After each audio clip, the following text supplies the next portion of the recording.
Bonjour. Vous avez un nouveau message. Reçu à 9h. Salut, c'est moi pour ton podcast hebdomadaire. Installe-toi confortablement et c'est parti.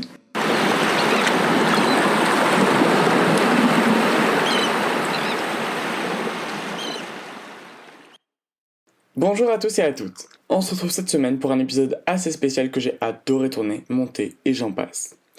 Pendant le confinement, j'ai contacté Julie du podcast Découvre, Ose et Deviens, qui est un podcast dans lequel elle interviewe plein de personnes différentes pour faire découvrir les métiers en profondeur, on va dire. Comme résultat de cet échange, nous avons convenu de faire un épisode assez spécial. Pour faire simple, on va interviewer la même personne, mais bien évidemment, avec la différence d'âge, il y aura des questions différentes, un échange qui n'est pas le même. Bref. La personne qu'on a interviewée s'appelle Clément Domingo, alias Sax, S-A-2-X. C'est un hacker éthique très connu qui est passé dans plein d'émissions de télé sur Combini et j'en passe. À travers cet épisode, vous entendrez les questions-réponses de l'échange que nous avons eu. Et si vous êtes intéressé par l'échange entre lui et Julie du podcast Découvre, Ose et Deviens, je mettrai un extrait en fin d'épisode. Je vous souhaite une bonne écoute. Ok, c'est bon, ok. Déjà, merci beaucoup de m'accorder la possibilité de faire cette interview. Mais je t'en prie, Ange. Voilà, parce que je pense que quand on est une personne assez importante, on va dire, manager son temps, etc., c'est compliqué. Donc, merci beaucoup. Mais tout le plaisir est pour moi, surtout Alors, pour t'écouter. Et puis, quoi? non, mais je t'écoute, dis-moi tout, et puis on va discuter. Je sais pas du Ok, tout, en fait, il y a juste Julie qui m'a dit que je vais contacter. J'ai trouvé vraiment le projet assez sympa, donc c'est parti. ok. Elle t'a parlé un peu de moi, etc., du podcast? Ah, Absolument pas. Donc si tu veux en euh, parler, je serais ravi d'entendre de savoir quel est un peu le format, comment ça va se passer, et puis après tu prends les rênes, hein. Puis moi je réponds tout ok, simplement. moi, je sors un épisode tous les vendredis à 9h. C'est sur Ok. l'adolescence, voilà, parce que j'ai toujours aimé créer et je me suis dit que le podcast n'était pas vu et revu comme les chaînes YouTube. Voilà. Et pour l'instant, là, c'est ma deuxième interview, donc je stresse un peu. Voilà. Et Mais t'inquiète pas, ça va bien se passer, t'inquiète pas. Mais vraiment, tu vois, je suis ton pote, puis voilà, on discute de tout, tu poses tes questions, et puis on y va tranquillement, quoi. allez, alors la première question, c'est comment t'es venue l'idée de ce métier? Écoute, l'idée de ce métier, c'est quand j'étais encore en BTS, tu vois, à l'époque, donc je jouais pas mal en LAN avec mes autres potes, et je me suis rendu compte par contre que je passais vraiment beaucoup trop de temps à jouer. Et je me suis dit, comment je peux réduire ce temps-là, mais vraiment gagner rapidement des points d'expérience. Et c'est comme ça que j'ai commencé à, du coup, à hacker, donc à trouver un langage de programmation qui s'appelle le Python. Et donc du coup, j'avais créé un petit cheat, donc vraiment un petit cheat bot qui m'a permis d'avoir énormément de points d'expérience assez rapidement et donc de passer beaucoup moins du temps, quoi. C'est comme ça que je suis tombé un peu dans le domaine du hacking. Ah, moi, quand je joue à un jeu vidéo, je sais pas de faire des bots, etc. Et alors que tu devrais, tu vois, t'as beaucoup de choses où tu pourrais un peu automatiser. Tu vois, concrètement, c'est comme si pour prendre encore un autre exemple, aujourd'hui, tu sais, t'as les claviers mécaniques et sur les claviers mécaniques, t'as aussi un peu des touches qui sont programmables. Tu vois, c'est un peu pareil, quoi. Sauf que moi, à l'époque, D'accord, je l'ai fait de manière différente, mais directement avec un programme qui faisait beaucoup plus de choses que les simples macros sur ton clavier, quoi. d'accord. Franchement, bravo, parce que moi, l'idée me serait pas venue. Et du coup, tu m'as parlé de ta jeunesse, mais est-ce que tu savais un peu ce que tu voulais faire quand tu étais plus jeune, on va dire? Écoute, quand j'étais plus jeune, à la base, je t'avoue que je voulais être pilote. Mais forcément, pour être aussi pilote, fallait faire des études donc scientifiques. Donc jusque-là, ça va parce que j'ai fait des études scientifiques. Donc j'ai fait un bac S avec beaucoup de maths, de la physique, de la chimie. Et petit à petit, en avançant, j'ai commencé à faire une prépa générale. Et c'est comme ça, de fil en aiguille, que je me suis retrouvé dans la cybersécurité et pas du tout à être pilote, tu vois. Ouais. Alors, quand on m'a parlé de toi, du coup, je suis allé regarder sur Internet et j'ai regardé Qui t'a plein... De quoi? qui t'a parlé de moi? Qui t'a parlé de moi, Ange? Ça remonte parce que quelqu'un un jour m'avait envoyé une interview de toi et j'ai trouvé ça pas mal, Ok. etc. Donc j'avais regardé. Et la question qui m'est revenue le plus souvent en tête, c'est pourquoi t'as pas basculé du côté obscur? Ah, ça c'est une très très très bonne question et je pense qu'il y a beaucoup de raisons qui font que, en tout cas, je n'ai jamais basculé et j'espère ne jamais basculer, même s'il ne faut jamais dire basculer, parce que déjà, bah, tu vois, j'aime beaucoup ce que je fais. Je me suis dit que autant faire ce que je fais, autant vraiment le faire bah, pour la bonne cause, pour les bonnes raisons, et pas du tout pour l'obscur. Même si parfois, je t'avoue que la limite, elle est quand même très, très, très, très bizarre. Parfois, il m'arrive d'être sur des missions, de faire des choses où bah, assez facilement je peux basculer dans l'autre côté, mais jamais, jamais je l'ai fait parce qu'il y a vraiment un mot que j'aime beaucoup qui s'appelle l'éthique.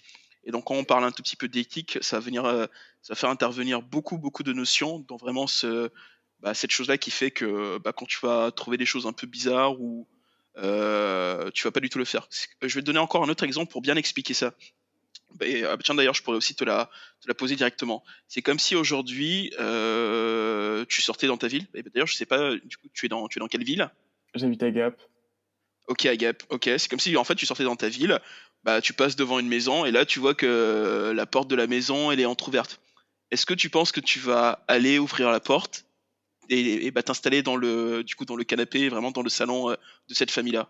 Est-ce que tu le ferais?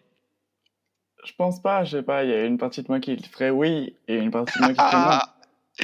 Voilà, et bah écoute, c'est un tout petit peu pareil aussi quand on fait de la cybersécurité, et surtout entre autres moi ce que je fais, bah on peut un tout petit peu le voir comme ça. Enfin, si tu sais que t'as jamais été éduqué comme ça, bah jamais vraiment ça te viendrait à l'esprit, voilà, d'ouvrir la porte, d'entrer dans le salon de cette famille-là, d'allumer la télé, d'aller te servir dans le frigo.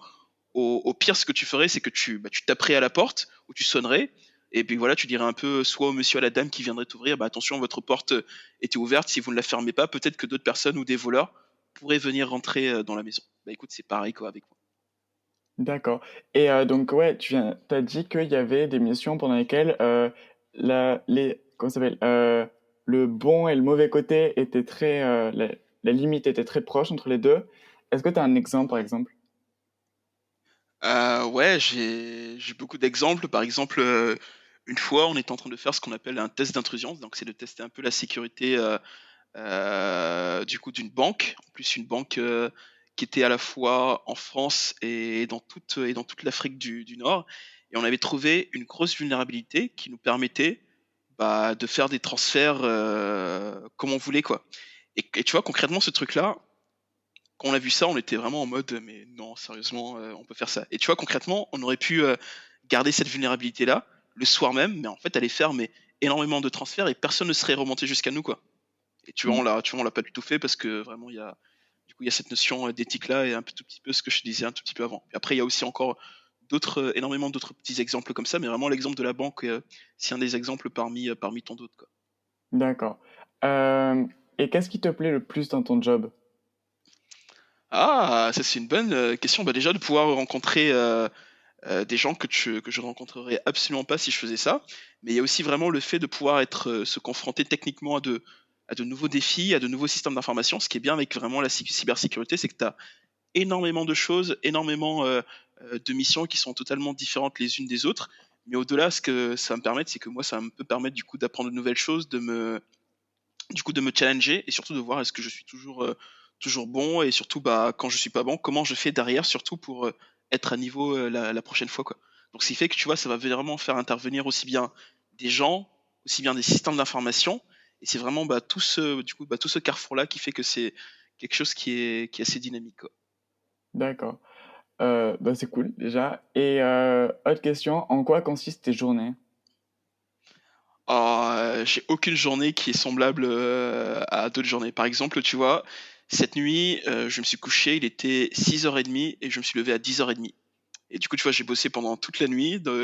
Et entre autres, là, j'ai commencé à rédiger une grosse procédure pour un système d'information qui s'est fait hacker. Donc là, c'était un peu la manière dont il fallait un peu reconstruire le système d'information.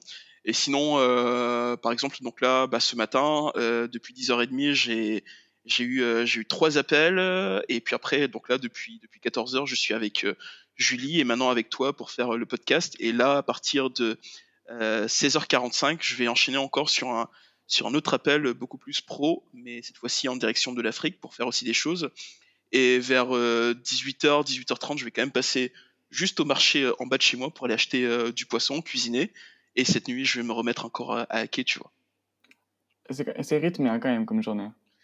Ouais, ouais, très rythmé, tu vois? Ça n'a pas du tout et par exemple, tu vois, pour te donner un autre, exemple encore, pour ma journée d'hier, toute ma journée d'hier, en fait, j'ai eu 4 heures de cours le matin, vu que je donne aussi, des cours dans des écoles d'ingénieurs, donc j'ai eu 4 heures de cours le matin, puis l'après-midi, j'avais un rendez-vous avec le délégué général de la Poste en Bretagne, donc on a discuté, cybersécurité, cyberéducation, pas mal de trucs et puis ensuite, j'enchaînais encore avec une autre visio et puis après par contre, j'ai codé un tout petit peu, un petit bot qui me permet de faire, 2-3 petites choses, sur internet et toute la nuit ensuite, j'ai rédigé cette procédure, quoi. Donc ouais, tu vois, en fait, les journées sont totalement différentes. Ça n'a rien à voir d'une journée à l'autre. Ouais, c'est bien, il n'y a pas trop de routine. Alors, j'avais préparé une question, mais du coup, elle a du sens, mais elle n'a pas trop du sens, mais je vais quand même la poser. Quelles sont Vas-y, les pose-la. acceptation slash reality qui t'ont le plus marqué ou qui marqueraient le plus de monde dans le domaine de la cybersécurité? Et bah déjà, quand on parle un peu de domaine de cybersécurité, beaucoup de gens pensent un peu aux hackers, et surtout quand ils vont penser aux hackers, c'est en mode, bah, tu vois, la personne va être là pour pirater nos données, quand elle va les pirater, elle va ensuite aller les revendre sur le dark web, ou encore la personne va tenter un peu de hacker notre compte Facebook ou Instagram ou autre chose, alors que être un hacker, c'est pas du tout ça. Du coup, en fait, la réalité, c'est plutôt un vrai travail aujourd'hui, en fait, un vrai métier. C'est un métier d'ingénieur. Aujourd'hui, il y a de plus en plus d'études, en tout cas, même si les études ne sont pas totalement complètes, mais aujourd'hui, il y a de vraies études qui te permettent un peu de devenir ingénieur en cybersécurité, de travailler dans ce qu'on appelle des SOC. Tu sais, en fait, les SOC, ce sont ces grosses salles là où tu as énormément d'écrans, où les gens vont un peu surveiller l'activité d'un système d'information, essayer d'un peu de voir les attaques en temps réel. Tu vas aussi pouvoir faire ce qu'on appelle des audits de sécurité, venir un peu tester la sécurité d'applications, que ce soit sous Android, sous iOS, tester aussi la sécurité de sites web. Et donc en fait, ce qui fait que tu as vraiment parfois de vrais fantasmes autour de la cybersécurité du hacker, alors que dans le fait, c'est quelque chose qui va être très concret. Et autre chose aussi, tu vois, de manière très concrète, ça va aussi être d'aller à la rencontre de jeunes, de leur parler du métier de hacker, du métier un peu d'ingénieur en cybersécurité, mais aussi de les sensibiliser par rapport à l'usage de l'Internet. D'accord, merci. Et comment on se lance en fait? Ah, ça, c'est une autre bonne question que tu poses là, Ange. Je pense que tu as plusieurs manières de te lancer. Je pense que une des premières choses peut-être à savoir, c'est qu'il faut être passionné.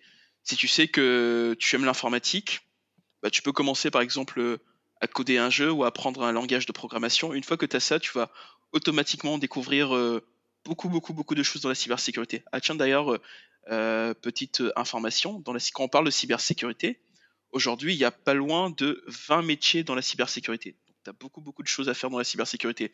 Donc tu peux faire du réseau, tu peux faire un peu du rétro, du coup de la rétro engineering, en fait du reverse engineering, comprendre un peu comment fonctionne un programme, mais à l'inverse, faire un peu du web, faire un peu du mobile, faire un peu, enfin, ce dont je parlais tout à l'heure, être dans un SOC, dans un CERT, faire de la réponse à incident, traiter les cyberattaques ou encore aller faire de la formation, de la sensibilisation.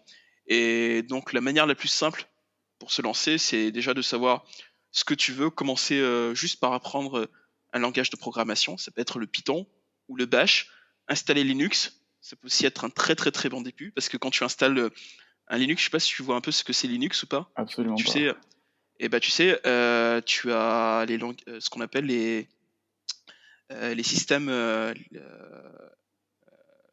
coup, un peu, enfin, le système d'opération, qui sont par exemple Windows. Du coup, tu as Windows, j'imagine que tu dois avoir un Windows ou alors un Mac. Un Mac. Euh, c'est ça, un Mac, ou alors tu as aussi le troisième qui est vraiment tout ce qui va être GNU Linux. C'est vraiment, en fait, ce sont des systèmes Operation System, et du coup, tu en as trois principaux. Windows, c'est bien, mais Windows, en fait, tu as aussi énormément de clic-clic. Mac aussi, c'est bien, mais tu as aussi énormément de clic-clic, alors que sous Linux, tu vas quand même beaucoup plus travailler, tu sais, avec l'écran noir, les lignes de commande, et vraiment essayer de comprendre beaucoup mieux comment ça fonctionne, interagir beaucoup mieux, et c'est comme ça, voilà, que tu vas commencer à développer ton esprit, commencer à trouver de petites vulnérabilités, de petits moyens pour aller beaucoup plus rapidement, et petit à petit, bah, te lancer, quoi. D'accord. Et est-ce que tu as un but ultime ou tu fais juste ça pour le fun ou autre? Non, parce qu'aujourd'hui déjà, je vis de mon métier, donc je suis, passionné par ça, et j'ai la chance donc, d'en faire aussi mon métier. Mais, peut-être pour répondre plus à ta question, le but ultime, ce serait quand même un peu de faire, adopter les bonnes pratiques, les bonnes notions de la cybersécurité au plus grand nombre de personnes, ce qu'on appelle plus à la société civile. Donc ça peut passer un peu par déjà toi, tes parents, tes frères, tes sœurs, tes amis, en fait, leur faire comprendre que lorsque tu vas naviguer sur Internet, il y a des choses à faire, il y a des choses aussi à ne pas faire. Lorsque tu vas être aussi sur Internet, du coup, tu peux soit décider de te protéger ou soit décider de ne pas du tout te protéger, auquel cas, tout le monde va savoir ce que tu faisais. C'est comme si dans la vraie vie, je sais pas, quand tu sortais un peu du collège, il y avait une personne qui te suivait, qui savait exactement quels étaient tes goûts, ce que tu aimais un peu manger, dans quel resto t'allais. Je pense que ça te dérangerait un tout petit peu. Sur Internet aussi, si tu ne prends pas le temps de te protéger, tout le monde peut savoir ce que tu fais. Donc là, peut-être un peu que le but ultime, ce serait vraiment de faire adopter ces bonnes pratiques-là, ces bons réflexes-là, du coup les cyber-réflexes, au plus grand nombre de personnes, quoi. Est-ce que tu as des exemples de cyberréflexes? Ouais, déjà, par exemple, au lieu d'utiliser la même adresse mail plusieurs fois, tu peux commencer concrètement à créer une deuxième adresse mail, ce qu'on appelle une deuxième identité numérique. Et cette adresse mail-là, par exemple, ce serait pas Ange, par exemple, ton nom de famille, @gmail.com ou que sais-je d'autre, mais quelque chose de plus, je sais pas si tu aimes le foot ou autre chose, ou par exemple un peu prendre un nom totalement bizarre, et ce nom-là, cette adresse mail-là, tu la donnerais beaucoup plus quand tu irais, je sais pas, chez Zara, chez H&M pour acheter un peu des vêtements. Du coup, tu donnerais pas ta vraie adresse mail, mais en fait l'autre adresse mail. Autre chose aussi de manière très concrète, un peu comme cyberréflexe, ce serait par exemple de pouvoir, comment dire, utiliser un mot de passe, mais un mot de passe différent pour plusieurs services, et pas du tout utiliser le même mot de passe pour 4, 5, 6 applications ou encore 7 ou 8 sites web, parce que il faut savoir que quand un pirate va retrouver ton adresse mail et ton mot de passe une fois, très facilement, il va pouvoir utiliser ce même mot de passe-là, cette même adresse mail-là dans énormément d'autres services, quoi. Et vu qu'on sait aujourd'hui vraiment que les utilisateurs, ils sont quand même très, très, vraiment très très très prédictifs, ça va être très simple. Une fois que moi je vais avoir ton mot de passe et ton adresse mail, de pouvoir aller le tester par exemple sur Facebook, sur YouTube, sur TikTok, sur H&M, sur en fait tout et n'importe quoi, parce que tu auras une fois et encore le même mot de passe. Donc ça encore, c'est vraiment le deuxième cyber-réflexe. Change ton mot de passe et n'utilise pas le même mot de passe pour plusieurs choses. Et ça, pour le faire, tu peux utiliser ce qu'on appelle des gestionnaires de mots de passe, comme par exemple LastPass ou encore KeePass. Et troisième cyber-réflexe, c'est un peu d'être au courant de ce qui se fait et de ce qui se fait pas, quoi. Aujourd'hui, tout à l'heure, j'en parlais un peu. On entend parler énormément du cyberharcèlement, des pratiques à faire ou ne pas faire. Voilà, le but, c'est vraiment d'être totalement au courant de ça et de savoir qu'on a tous des choses à cacher.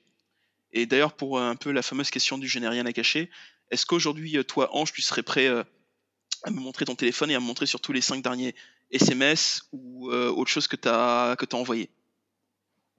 Euh, alors, j'ai des choses à cacher, mais les 5 derniers SMS, ça va. Ah voilà, tu vois. En fait, voilà, c'est juste ça. L'autre en fait réflexe, c'est l'autre cyber-réflexe, c'est de ne pas se dire bon je n'ai rien à cacher. En fait, on a tous des choses à cacher, donc de prendre suffisamment le temps pour protéger toutes ces informations-là. Bon, moi, c'est bien, j'ai 10 adresses email, voire plus, donc, sur ce point, Et très très bien alors. Non mais c'est très bien ça. ah, mais je faisais ça pour stalker les gens, donc bon.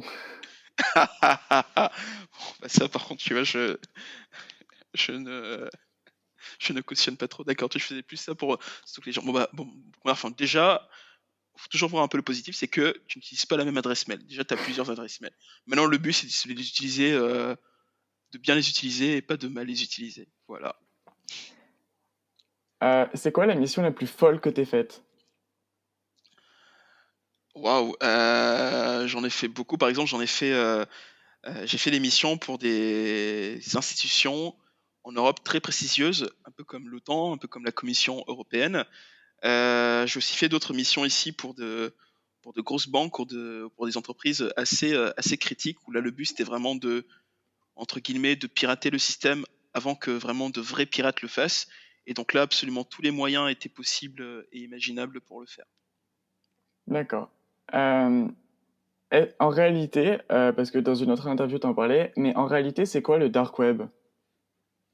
Ah, le dark web, c'est tout ce que tu ne peux pas voir directement. D'ailleurs, pour la petite information et la petite anecdote, aujourd'hui, quand tu vas taper quelque chose sur Google, donc directement en fait dans Bing, en tout cas dans les différents moteurs de recherche, tu ne vas avoir accès qu'à 7 à 10% de l'information.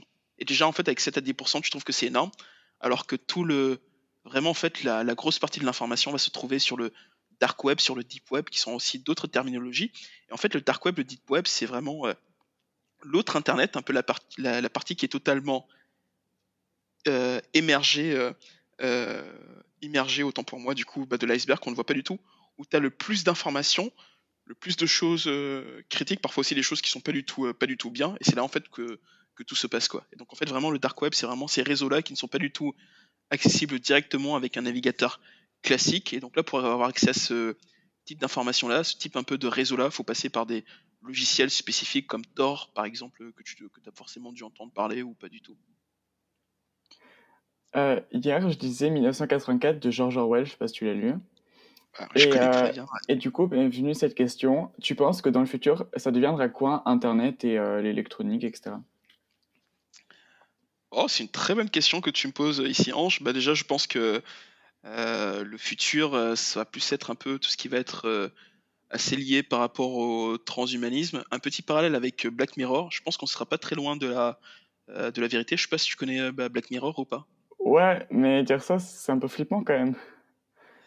Et d'où l'intérêt vraiment, en effet, tu vois, de sensibiliser, parce que tu vois, si on ne fait rien, si on vraiment reste un peu dans ces systèmes de surveillance assez accrus, si on ne fait rien par rapport à la cybersécurité, en fait, demain, on pourra faire des choses, en fait, mais vraiment pires. Bah, concrètement, aujourd'hui, tu as déjà des gens ce qu'on appelle des biohackers, qui se sont amputés un bras, qui ont vraiment enlevé leur bras, qui l'ont remplacé par un bras bionique, et aujourd'hui, ils contrôlent vraiment leur bras bionique et la pensée, et du coup, des électrodes qui sont dans leur cerveau, certains qui ont enlevé un peu leurs yeux. Et en fait, concrètement, bah, demain, le futur, ça va un peu être les hommes augmentés. On va être énormément bourré d'informatique, bourré vraiment de puces. Et donc, forcément, qui dit bourré d'informatique et de puces dit aussi un peu des attaques, donc des cyberattaques, sur concrètement des êtres humains. Et donc, il dit un peu des êtres humains des VUCA. Et à la fois, c'est totalement flippant et alarmiste, mais si on prend, je pense, suffisamment le temps pour aussi bien alerter la jeune génération, d'ailleurs, comme tu peux le faire ici en disant bah, attention, en fait, demain, bah, c'est vous qui allez construire ces futurs systèmes, c'est vous qui allez construire ces futurs modes de pensée. Donc, soyez vraiment vertueux, soyez vraiment éthiques pour vraiment, pour du coup ne pas permettre qu'il puisse y avoir ces dérives-là, un peu comme dans Black Mirror. C'est déjà un énorme truc, quoi. Ok. Bon, je pense que tu as répondu à la question, mais est-ce qu'il faut avoir peur de la technologie?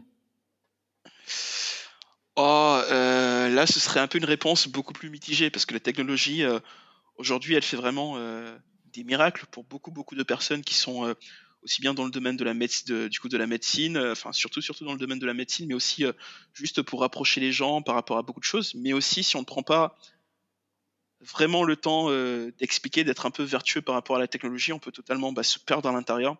Et c'est là où vraiment les vrais problèmes peuvent commencer, quoi. Je vais prendre un exemple très simple. On entend parler de plus en plus des voitures autonomes. Ok, les voitures autonomes, c'est très bien, on va plus passer le permis, mais demain, si c'est mal pensé, si c'est mal construit, bah, rien n'empêche un peu un hacker, un pirate de prendre le contrôle sur ça et vraiment en fait de faire crasher énormément de voitures, les unes entre en fait les unes avec les autres, quoi, tu vois. Donc, vraiment, le but c'est d'être vertueux, de penser vraiment à ce qu'on fait et toujours avoir des barrières éthiques pour ne jamais tomber dans le côté assez obscur de la force. Ok, je suis au montage juste, sachez qu'en fait, si on passe d'une question à une autre, c'est parce que bah il y avait du son chez moi, enfin des bruits, et que bah du coup il a fallu un peu retarder. Donc voilà. Franchement, encore un merci pour cette interview, c'est trop bien. Mais je t'en prie, Ange, bah, merci déjà pour toi, ce que tu fais pour tes camarades. Et puis le but, voilà, c'est vraiment de s'ouvrir. Il y a beaucoup de choses à faire en informatique, par rapport au numérique, par rapport à la cybersécurité. De toute façon, demain, ça va vraiment être un sujet plus que d'actualité dans beaucoup de domaines. Et voilà, le but, c'est un peu d'être sensible à tout ça, de savoir un peu ce qu'on peut faire et surtout, euh, quelle personne on décide d'être. Est-ce qu'on décide un peu d'utiliser les talents, les compétences que l'on a un peu au service du mal ou au contraire au service du bien, et puis aider un tout petit peu à aider les autres et puis à les sensibiliser, quoi. Voilà. Donc juste là, il y a un trou parce que je disais ah oui c'est bon, nous pouvons reprendre l'interview parce qu'il y a plus de bruit chez moi. Voilà. Et autre question, est-ce que le Covid, tu l'as ressenti un peu dans ton travail? Bah, c'est-à-dire, enfin, j'ai une petite idée, mais c'est-à-dire qu'est-ce que c'est Bah, quoi le c'est quoi le fond de cette question? est-ce que tu as eu plus de demandes ou est-ce que tu as vu que les gens passaient plus de temps sur Internet ou un changement assez, pas alarmant, mais un changement général? OK, OK, non, je valide. Bah, déjà, il faut un peu savoir que le covid a vraiment, accéléré, mais vraiment de manière assez accrue, ce qu'on appelle la cybertransformation. Beaucoup de boîtes se sont fait, attaquer, donc ont été victimes, de rançongiciels, du coup de ransomware, donc ont vu, toutes leurs données, cryptées, chiffrées, on dit plutôt chiffrées, mais cryptées, je pense, ça va plus parler, à toi et à tes autres camarades qui vont t'écouter. Et ce qui fait que, bah, en fait, les cyberattaquants se sont vraiment frottés les doigts parce qu'ils ont attaqué beaucoup plus de monde, beaucoup plus d'entreprises. Et moi, bah, j'ai vu aussi beaucoup de choses changer. Bah, déjà, une des choses qui m'a le plus marqué pendant le covid, c'est que, avant le covid, j'avais la chance, de voyager, 3 à 4 fois dans le mois, donc d'être pas du tout beaucoup chez moi. Donc là déjà, bah, ça pour le coup, bah, vu que tout était fermé, on pouvait plus du tout voyager. Bon, bah, déjà, je suis resté beaucoup plus longtemps, chez moi, mais par rapport en termes aussi de demande, il y a eu beaucoup plus d'entreprises, bah, qui m'ont contacté, bah, parce qu'en effet, elles étaient soit attaquées ou elles avaient besoin de faire aussi des choses. Et d'ailleurs, en fait, ça continue parce que, bah, certes, en fait, on est en train de sortir du Covid en France et en Europe, mais les cyberattaques, elles, ne changent pas. Il y a toujours énormément de problèmes qui sont toujours là, quoi. Ok, merci. Et combien tu gagnes par mission environ? Ah, ça c'est une bonne question, mais vu qu'on est en France et que c'est une question un peu taboue, je sais pas pourquoi, donc bah, je vais passer mon cours. Mais pour répondre à ta question, très très très bien. Très très très bien, ouais. Je n'ai pas du tout à me plaindre. Et autre question, comment t'es embauché? Genre, c'est les entreprises qui viennent te voir ou c'est toi qui vas voir les entreprises? Aujourd'hui, c'est quand même beaucoup plus les entreprises qui prennent contact avec moi par, différents biais, différents moyens. Et puis après, un peu en fonction de ce que l'entreprise, a comme mission, veut me faire faire. Si moi je trouve que c'est très intéressant pour moi, bah, j'y vais. Sinon, dans les cas, bah, je dis juste non ou alors je transfère, la demande à d'autres de mes contacts qui sont aussi hackers, qui font de la cybersécurité, comme moi. Ok. Et est-ce que les réseaux sociaux sont invulnérables? Enfin, invulnérables, genre, moins que les sites internet que des fois tu vas hacker ou faut aussi se dire que nos données sont pas forcément très protégées sur les réseaux sociaux. Et bah, pas du tout, bien au contraire. Les réseaux sociaux sont même beaucoup plus, vulnérables que d'autres choses pour la simple et bonne raison déjà que tu as des milliers, des millions et des milliards d'informations qui s'échangent, tous les jours. Vraiment un système d'information, que ce soit chez Facebook, chez TikTok, sur Snapchat, sur Instagram, Omegle, en fait, tout ça, en fait, qui sont vraiment, énormes. Ce qui fait que vu que ils font aussi ce qu'on appelle un peu du développement, en continu, donc tu as encore et encore et encore, du coup, des choses qui s'en font. Ce qui fait que à chaque fois que tu vas rajouter quelque chose, tu potentiellement pas du tout à l'abri d'une petite, porte, une petite faille qui va s'introduire et donc forcément des hackers, des chercheurs en cybersécurité qui vont trouver la vulnérabilité et donc, accéder à tes données, quoi. Donc non, les réseaux sociaux ne sont pas du tout, sécurisés, quoi. Donc d'où l'intérêt aussi de savoir, ce qu'on poste, tout ce qu'on donne, du coup de pas tout donner ou au contraire avoir différents comptes où on segmente, vraiment sa vie privée numérique là-dessus. D'accord. Et il te faut combien de temps environ pour trouver une faille? La faille la plus rapide que j'ai trouvée, je l'ai trouvée au bout de 30 secondes et la faille la plus complexe que j'ai trouvée, mais qui m'a aussi rapporté beaucoup, je l'ai trouvée au bout de 24 heures. 24 heures, c'est pas beaucoup quand même. Enfin, je sais pas, je suis pas dans le métier, mais on peut s'attendre à plus. C'est ça. Et bah, ça dépend.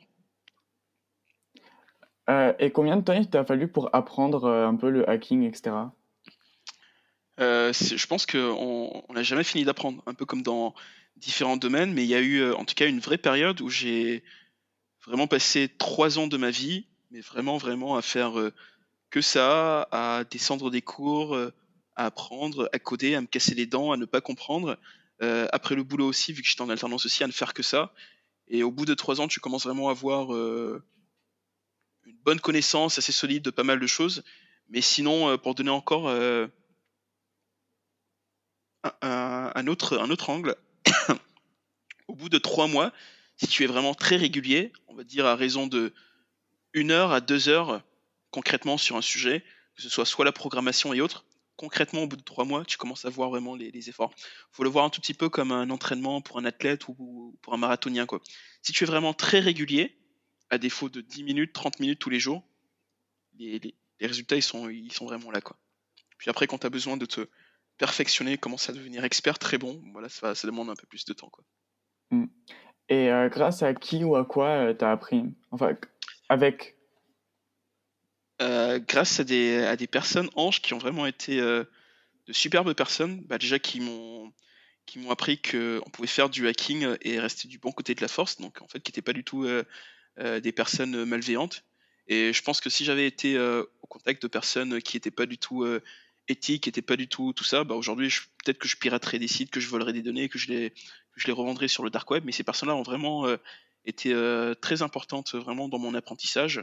Et puis après, avec elles, j'ai aussi pu faire beaucoup plus de choses jusqu'à aujourd'hui, apprendre et connaître tout ce que je sais. D'accord. Attention, là, c'est le rêve de tout étudiant, collégien, lycéen, je sais pas. Est-ce qu'on peut hacker les sites des collèges, genre Pronote, etc.? Oh, ça c'est le plus facile, ça. Mais il faut pas le faire. Il faut clairement pas le faire. Bah, parce que du coup, si tu le fais et qu'on te chope, bah c'est pas bien, quoi.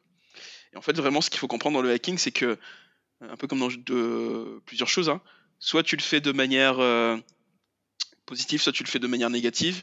Mais quand tu vas commencer de le faire de manière négative, voilà, tu vas forcément après rentrer un peu dans des cercles vicieux et ça, c'est pas bien, quoi. Alors que tu as d'autres moyens aujourd'hui qui sont totalement reconnus, totalement valorisants pour faire du hacking, mais vraiment du bon hacking, quoi. C'est vraiment le message à faire passer, quoi.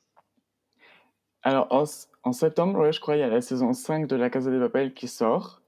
Et du coup, j'en ferai une question à propos parce que je crois que l'épisode sortira en septembre. Imaginons que tu sois celui qui gère le braquage. Si tu devais orchestrer le plus gros hack de la Terre, tu t'y prendrais comment et tu hackerais qui? Ok, intéressant déjà bah, pour dire, c'est que je ne regarde pas trop de séries, donc La Casa des Papel, je fais partie de ces personnes-là qui n'ont jamais vu aucun épisode de La Casa des Papel. Donc, donc je suis désolé que ça tombe sur moi. Mais peut-être pour répondre à la seconde partie de ta question, quel est le plus gros hack que je réaliserai et je hackerai qui? Déjà, pour commencer, donc je vais encore le redire, bah, jamais je vais hacker directement une entreprise ou des personnes si on ne me le demande pas. Donc là, voilà, faut toujours que ça vienne de personnes d'entreprise, de gouvernement ou voilà, de personnes qui me demandent explicitement qu'on ait signé un contrat, qu'on ait signé différents papiers pour le faire, parce que du coup, ça, je le fais jamais. Mais sinon, dans un monde totalement parallèle, quelle serait l'institution, l'entreprise la plus prestigieuse que je voudrais un tout petit peu hacker? Hmm,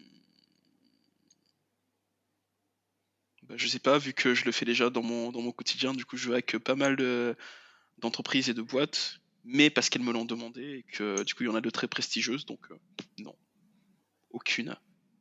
Ok. Alors, ensuite, il y a, dans toutes les interviews que je fais, le jeu des trois mots. Donc, je donne un sujet et il faut que Ouais, tu donnes ton avis ou que tu répondes en trois mots. ok, Enfin, trois ou quatre, hein, mais il faut que ça soit concis. Alors, le ok. premier, c'est cybercriminalité. Hacker, loi,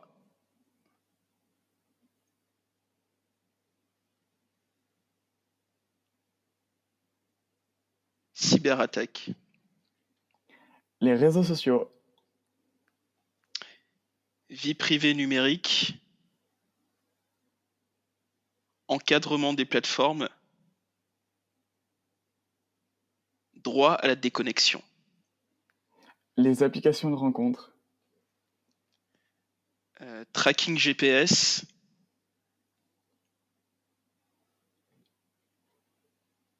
vision très biaisée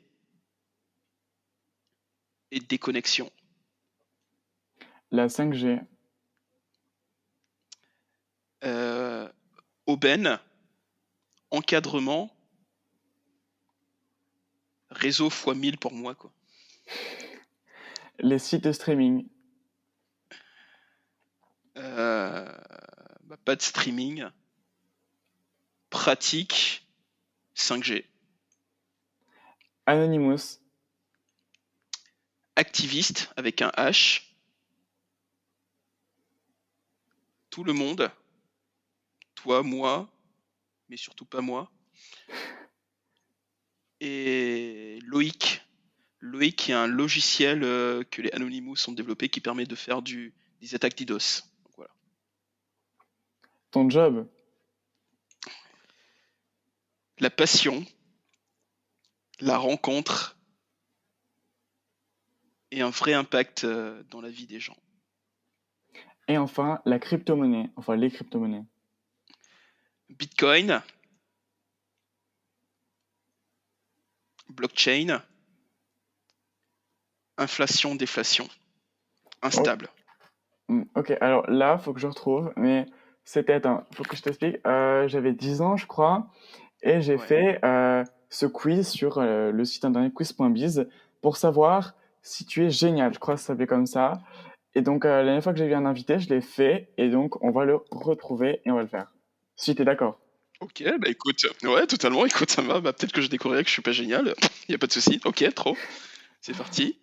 Alors, attends, faut que... Oula, je sais absolument plus. C'est quoi mon mot de passe?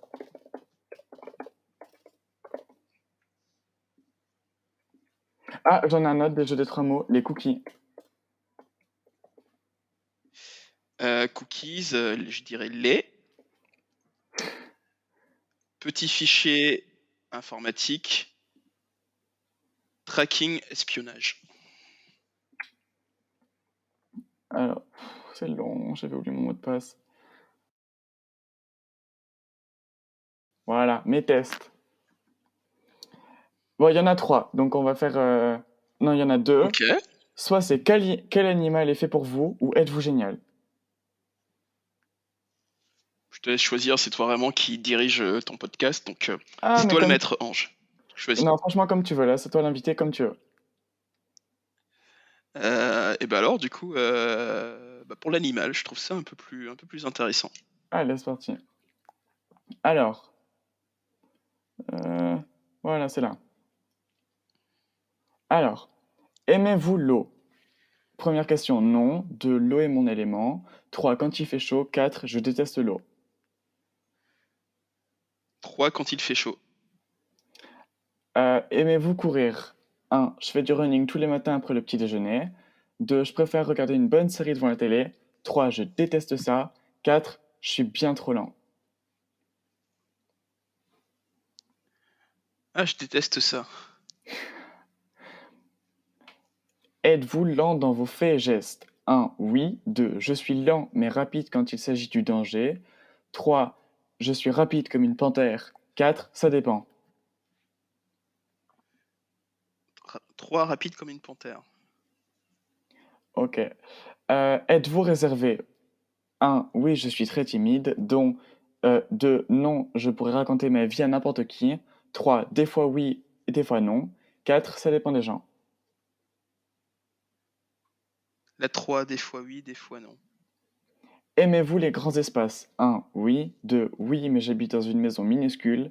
3, non. 4, non, mais j'habite dans une immense maison. Oui, 1. Rêvez-vous de voler? 1, oui, c'est mon plus grand rêve. 2, pas plus que ça. 3, moi, mon rêve, c'est de me camoufler. 4, non.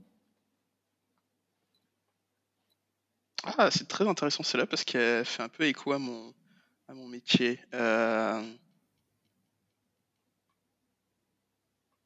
De me camoufler. Aimez-vous faire... Aimez-vous vous faire discret quand il y a beaucoup de monde? 1, oui. 2, non. Non. Êtes-vous végétarien? Non. Euh... Oula, c'est bizarre cette question. Aimez-vous ne pas avoir d'autorité? Attention, parce que c'est posé de manière bizarre. Non.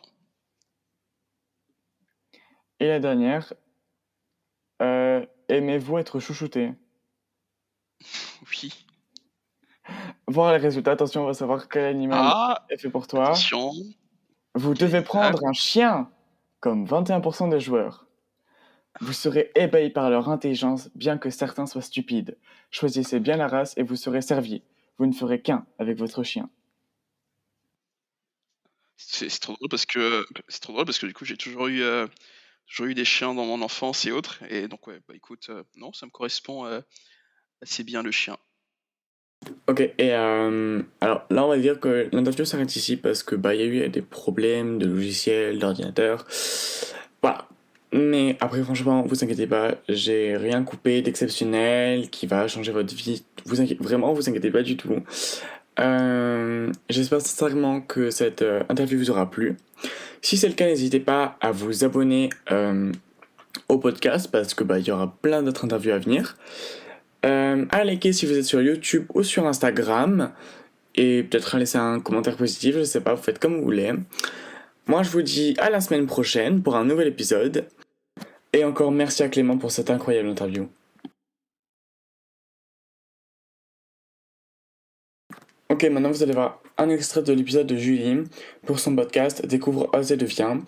Voilà, sorti. Est-ce que ces métiers de la cybersécurité travaillent dans tous les secteurs? Est-ce que c'est aussi bien, je ne sais pas, pour des particuliers que pour des entreprises, pour des gouvernements? Est-ce qu'il y a des secteurs d'activité dans les entreprises où vous êtes plus présent que d'autres? Enfin, tu vois, est-ce que... Je pense que tu viens, sans t'en rendre compte, de répondre à ta propre question.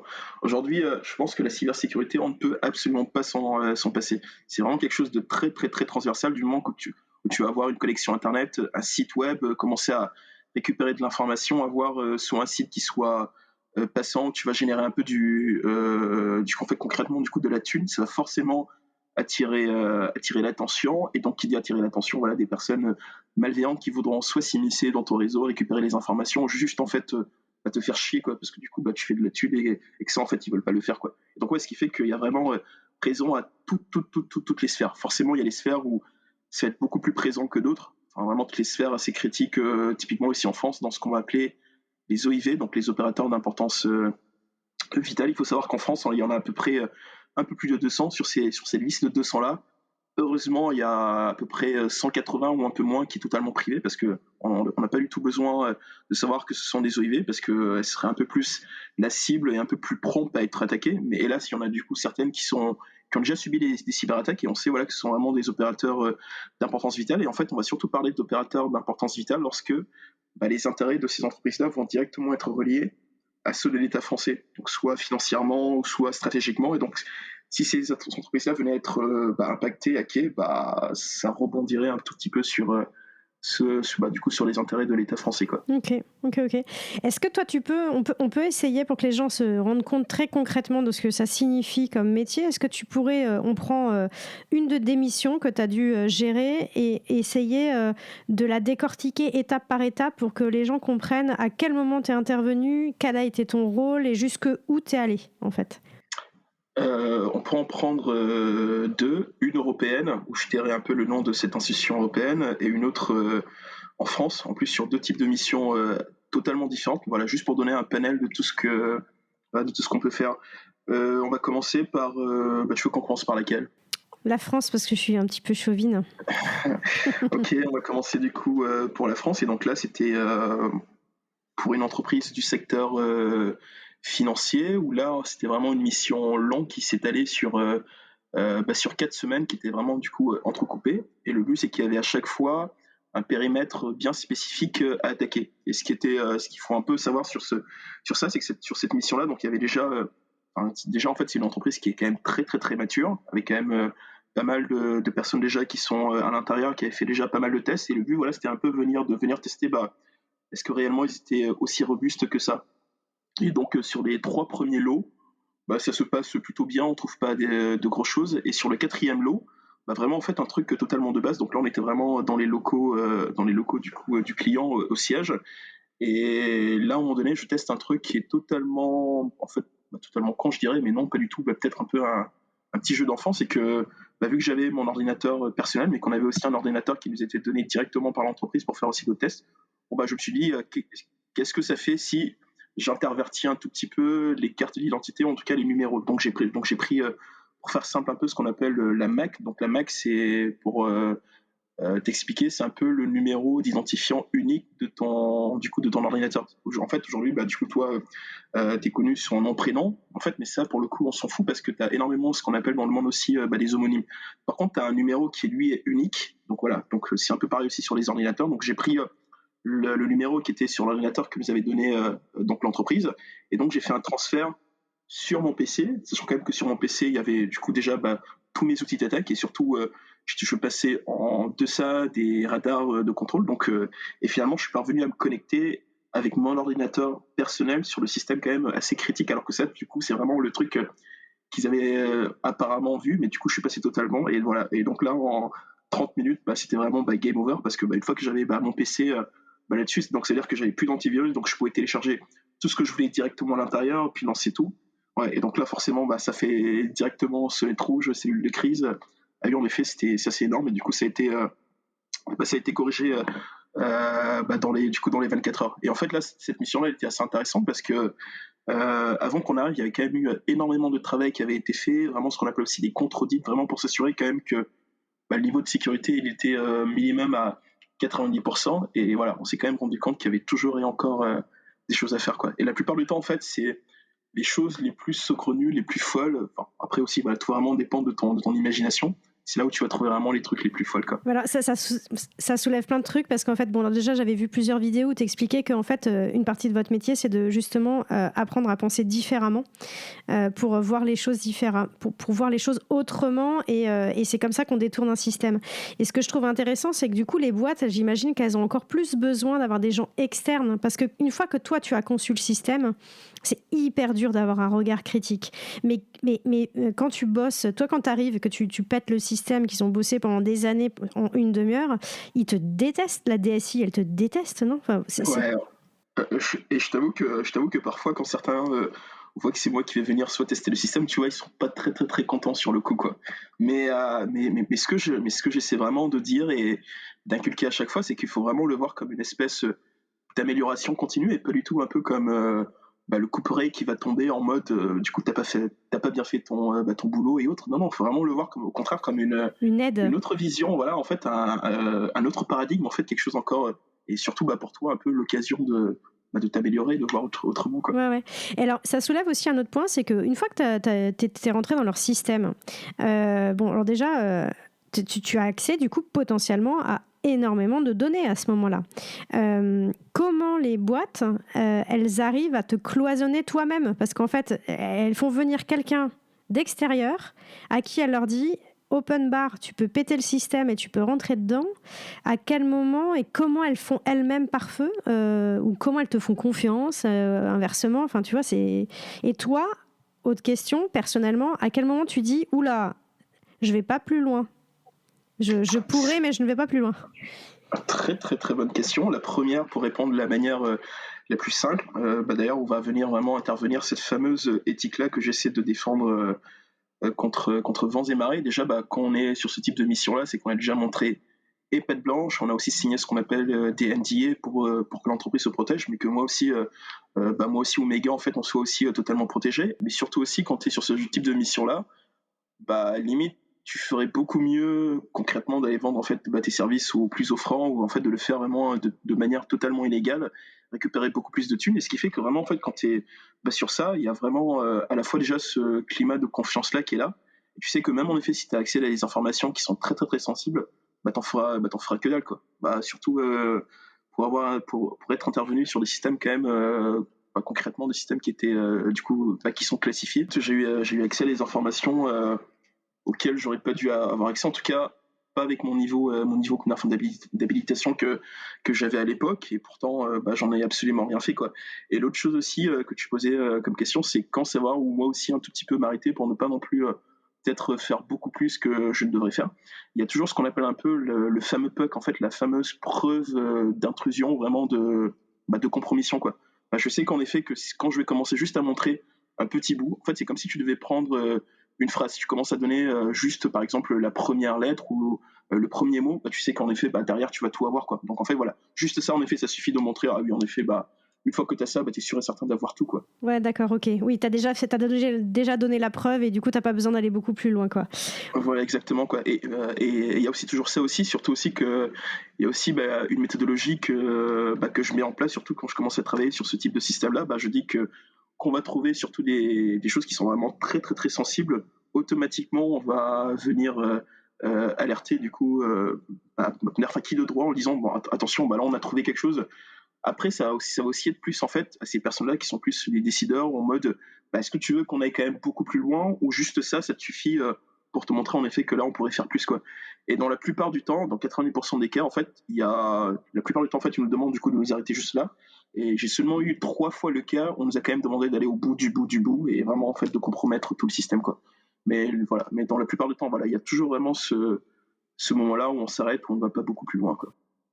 Et la question que je me pose, c'est comment tu trouves tes clients, par exemple, quand tu es indépendant? Comment ça se contacte? Alors, je te dis ça parce qu'en fait, j'ai quand même vu effectivement des bug bounty, des choses comme ça. Enfin, je pense que c'est aussi une façon de se faire connaître et de concrètement trouver des clients, quoi. Est-ce que tu veux nous expliquer à quoi ça correspond? Je vais commencer par prendre un peu mon exemple que je connais le mieux. Moi, j'ai vraiment eu du coup la chance de faire pas mal de bug bounty et peut-être pour expliquer rapidement le bug bounty, et je pense que c'est vraiment la métaphore que je prends pour expliquer ça qui me semble assez claire. On va vraiment faire un énorme pas dans les années 1830, vraiment à l'époque des shérifs, des saloons, des cow-boys, tout ça, vraiment des films qu'on a regardés dans notre plus tendre enfance ou pas. Et en fait, à cette époque-là, quand le shérif voulait un peu mettre la main sur des fugitifs, sur des prisonniers ou autre chose, en fait, personnes qui étaient dangereuses, tu sais, il y avait en fait ces fameuses affiches-là, Wanted or Alive, ou Dead or Alive, ou ce que tu veux, avec forcément la tête du fugitif et surtout, la prime. Et en fonction, voilà, si tu avais un peu des informations, que tu ramenais mort ou vif le fugitif, t'étais rémunéré. Eh bien, dans la cybersécurité, en informatique, en sécurité informatique, tu as exactement le même principe. Aujourd'hui, donc, des boîtes, que ce soit aussi bien les GAFAM, Google, Amazon, Facebook, Apple, Microsoft, ou n'importe quel type en fait, de boîte, ils se sont rendus compte que même avec les meilleurs ingénieurs qu'ils avaient dans leurs équipes, ils ne pouvaient pas assurer une sécurité 24 heures sur 24, 16 jours sur 7. Ils se sont dit, on va travailler en bonne intelligence avec des chercheurs en cybersécurité, avec des hackers, avec des gars qui sont vraiment avec des ingénieurs en cybersécurité, des gars qui le font. Et le deal, ça va être que s'ils trouvent une faille de sécurité, en fonction de la criticité, écoute, on va leur donner de la thune. Et aujourd'hui, du coup, tu as les grilles de rémunération qui peuvent commencer à des centaines d'euros et monter facilement jusqu'à des dizaines de milliers d'euros, jusqu'à 100 000 euros, voire 200 000 euros. Et quand tu trouves une vulnérabilité, en fait, voilà, tu peux aujourd'hui décrocher jusqu'à 50 000, 60 000, 70 000 euros, 70 000 dollars. Et en fait, du coup, cette pratique-là commence à être énormément démocratisée. Et du coup, moi, ça, je l'ai fait pendant pas loin de 3 ans et demi. Du coup, vraiment, je l'ai vraiment fait beaucoup, beaucoup, beaucoup. D'ailleurs, ça m'a permis à la fois énormément aussi d'apprendre vraiment tout ce qui était aussi attaque, de me confronter à des systèmes que je connaissais pas du tout, de monter aussi en compétences et surtout on parlait aussi un tout petit peu du fait de se connecter, de trouver des clients et autres. Donc ça m'a permis aussi de me développer un sacré bon réseau, ce qui fait qu'aujourd'hui, des missions, c'est plus les gens qui vont venir à moi et puis en fonction après, si c'est intéressant de le faire. Sinon, l'autre moyen de se faire connaître quand t'as pas un peu, soit entre guillemets un peu cette notoriété-là aussi, c'est juste de faire tes preuves ou tout simplement s'inscrire soit sur des plateformes ou soit faire un peu du coup du réseautage. Mais aujourd'hui, concrètement, dans la cybersécurité, il y a à boire et à manger, il y a énormément de choses à faire et vraiment du taf pour beaucoup, quoi. Concrètement, d'ailleurs, pour la petite anecdote, aujourd'hui, on estime un peu le manque de bras, de ressources, à pas loin en fait de 20 000 personnes pour l'année prochaine, rien qu'en France, quoi. Sur la 20 000 en fait, personnes sur la cybersécurité, c'est génial. Ça, c'est des chiffres super importants, quoi. Ok. Voilà, j'espère que l'extrait du podcast que je viens de mettre vous a plu. Si c'est le cas, n'hésitez pas justement à aller voir les épisodes que elle a fait, que vous trouverez normalement. Si vous voulez, je ferai une story que je mettrai dans les stories à la une et j'identifierai le compte, ce qui vous permettra de le trouver. Sinon, c'est tout simple, c'est sur Instagram, découvre Z devient. Sachez que j'ai été très très très très content de faire cette interview groupée, on va dire, je sais pas, parce que c'était une très bonne expérience. Les gens étaient hyper bienveillants, autant Clément que Julie, et les réponses des questions que j'ai posées et que Julie a posées m'ont appris beaucoup de choses et j'espère qu'elles vous ont aussi appris énormément de choses pour le futur, pour votre vie personnelle, pour n'importe quoi, voilà. Et voilà. Bon. Je vous dis à la semaine prochaine et d'ici là, passez une bonne semaine. Ciao!